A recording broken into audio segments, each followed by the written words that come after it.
A new project should save neighborhoods on both sides of the state line from flooding. It's part of a $529 million investment from the federal government. KCTV5's Betsy Webster joins us live tonight with a closer look at where all of that money is going. Betsy?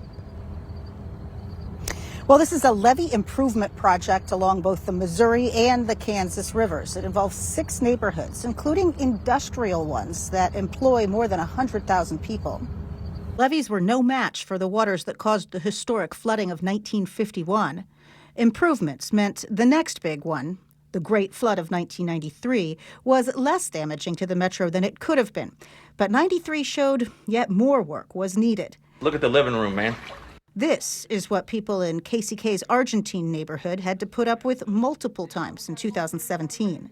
The project that broke ground today was the final stretch of a larger U.S. Army Corps of Engineers project that began in 2019.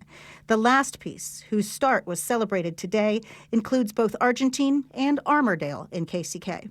The families that have been here for generations and generations, whether we're talking about the small businesses, the folks who are trying to get to school and work and healthcare, the people who contribute to the fabric of our community have been living with devastating impacts that flooding can have. The final $529 million investment will target the 3 areas you see here, which also includes KCMO's West Bottoms.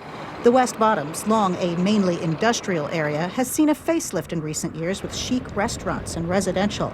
The owner of a winery there is cheering the flood control project as something that will help reassure developers who might have been a bit wary. I think bringing in more development is crucial, and that is the levee improvements are going to allow that to happen.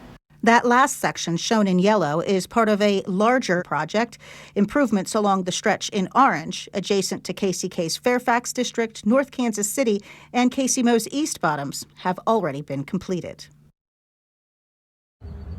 Now, the final stage of this project is expected to be completed by 2026. Live in Kansas City, Missouri, Betsy Webster, KCTV5 News.